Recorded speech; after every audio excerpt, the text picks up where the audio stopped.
انا هوريك يا نصار، هوريك اسود ايام حياتك. يا مسبتي انت ايه ده؟ ايه اللي بتعمليه ده؟ هولع له في البيت. ولا حلو في البيت؟ انت جننت في حالك ولا ايه؟ وحياة ده لوري له اسود ايام حياته، كل ده عشان انا حبيته؟ طب انا هوديه في 60 داهيه واحنا فيها. الله، لعلمك بقى اللي واقفه قدامك دي جايبه 3/4 رجاله اسكندريه تما تحت رجلي. بايه بقى؟ بالدلع والحنيه. امال ايه؟ ما الرجاله ما تجيش كده. دلوقتي نصار قلبه قايد نار، نقوم نشعللها بقى ولا نطفيها؟ نشعللها. اها، اقول طور تقولوا احلبوه، مش كده يا بنتي؟ لعلمك بقى نصار ما يجيش كده، وما يتلويش دراعه نصار، انا اللي عارفاهم وهم عيال صغيرين. بيتلاوي. الله، مش بيقولوا ان الدوي على الودان امر من السحر؟ وبيقولوا كمان ان السكوت هو السحر. الله، افضلوا قدامه كده ولوديه، خليه يشوفك من بعيد ويبقى مش شحتف عليكي وما يطولكيش. ايوه، ما انت كمان ساعديه، رجعي له قلبه في صدره. الله، انا عايزه نصار. انا هلفهولك في جردان واجيبهولك نصار، خلاص؟ بس انت كمان ساعديه ورجعي له بنته. ايوه، ساعتها هيشيل عينيه ويحطك انت مكانها. قلت يا عدولي؟ عيني عليك يا نصار، انا خايفه الراجل يقع من طوله في وسطينا. لا بس مش هيقع، ده جدع وسيد الرجاله. بس اللي بيحصل له ده كتير قوي يا خالتي والله. عندك حق يا بنتي. ما تتعزش على اللي خلقها. يلا الحمد لله ونعم بالله يا اختي. يلا يا بنات، انتوا مطبقين من امبارح، قوموا ناموا يلا. هو مين بس هيجي له نفس ينام ولا يرتاح يا خالتي؟ انا قلبي مقبوض قوي. اللهم لا اعتراض. استغفر الله العظيم من كل ذنب عظيم. والله قطعتي بينا يا حنة. والله العظيم انا ما مصدقه اللي بيحصل ده. انا حاسه ان احنا في كابوس. اهدي يا شادي اهدي، ما تعمليش في نفسك كده. كانت جدعه قوي والله العظيم يا جيش. كانت ب100 راجل، هي الوحيده اللي كانت تقف لي في كل حاجه. انا سري كله معاها. الله يرحمك يا حنة. عيطوا عيطوا عيطوا، العياط بيفك على القلب كده. عيطوا يا اختي، عيط انت وهي عيطوا. خلاص انا مبقاش لاقي حد في الدنيا. انا حنة كانت الظهر اللي بستند عليه، كانت شايلاني انا وابني لكني واحده من اهلها. متقوليش كده يا زينب، امال احنا رحنا فين؟ احنا من النهارده كلنا اخواتك، والبيت ده هيفضل مفتوح لك انت وابنك. حبيبتي يا شاديه، ربنا يخليك، انت اصيله. بصراحه انا تعبانه، مش قادره اصلب طولي، مش عارفه اعمل ايه. بس مش عايزه اقوم من غير ما اطمن عليكم، كلكم ولادي بصراحه والله. احنا كويسين يا خالتي، ما تقلقيش. طمنينا انت بس عليكي واطلعي ارتاحي. والله يا ولاد تعبانه، مش حاسه بظهري خالص. خدي بايدي يا تحيه. على مهلك والنبي يا خالتي، ما تخضنيش عليكي. ما انا كمان مش هقوم غير لما نقرا الفاتحه، الله يرحمها ويحسن اليها يا رب. بسم الله الرحمن الرحيم. مش مصدقه انت هنا. انت عايشه؟ انا مش مصدقه.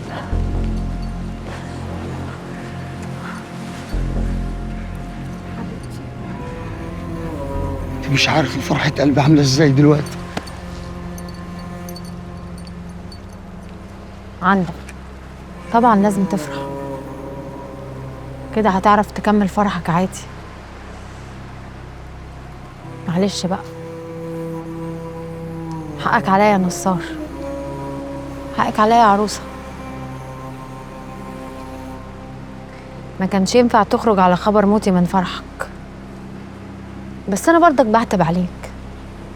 انت كنت كملت الفرح عادي، وبعدين بعد ما تخلص وتدخل وقت ما تفضى بقى اي وقت كنت تروح تدفن، وانا كنت هروح فين يعني؟ هطير؟ والله لسه ما دخلناش، قلت له ندخل وبعدين ندفن، قال لي لا ندفن الاول. عاجبك كده؟ العروسه زعلت مننا. بنتي فين يا حنة؟ بنتك بخير، اطمن. انا مش جايه عشان نتكلم في اللي فات، بلاش نتكلم في الماضي يا نصار. انا جيت بس عشان تعرف ان انا بنت اصول. ما هنش عليا ان انت تقف تاخد عزايا، جيت انورك ان انا لسه عايشه، وانا رايي ان انت تكمل في العزا عادي وتاخد عزا حنة بجد، لان حنة بالنسبه لك ماتت يا نصار. حنة اللي انت رميتها هي وبنتها في الشارع عشان خربت البيوت مش هي حنة اللي واقفه قدامك دلوقتي. ايدي، تعالي نخش نتكلم جوه. ايدك عشان المدام بتغير قوي، بغير قوي. يلا يا حنة، يلا خش بيتك، ما يصحش كده نقف في الشارع. معلش يا خضر، ما كنتش احب يا اخويا اكسر لك كلمه، بس ده لا بقى بيتي ولا ليا حد فيه.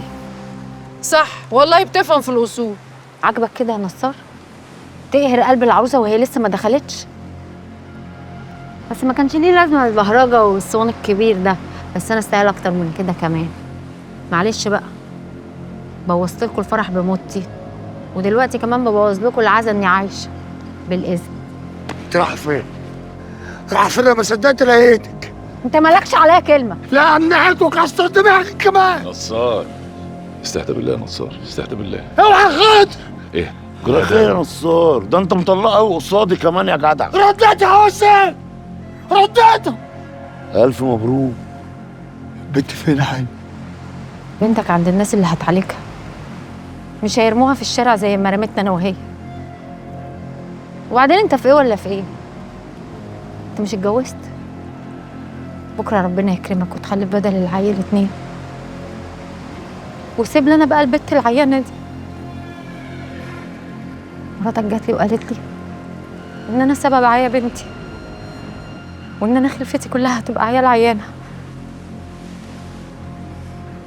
وحياة لا اله الا الله، كل اللي داس عليا لا دوس على رقبته، وكل اللي هونت عليه هو كمان هيهون عليا. وانت فكرك انت هونت عليا؟ انت رايحه فين؟ انا مش هنسيبك يا حنة، لو انطبقت السما على الارض مش هنسيبك. انت سبتني من زمان يا نصار، سعيكم مشكور. حلو. كنت وحشني يا بنات. خد. انت بتعمل ايه وراها وتقطرها، ولو تعرف تراضيها وترجعها رجعها. وبعدين يا إدارة، إيه اللي هيحصل الأيام الجاية؟ الموضوع كل يوم عمال يتعقد أكتر من الأول، وبيت العتاولة ما بقاش سهل زي الأول، وأنا كمان ما بقتش مرتاحة للبت اللي اسمها شادية دي. حاسة كده إن هي لسه بتحب الواد عاطف. شفتي كانت متشحتفة عليه إزاي لما كان في المستشفى؟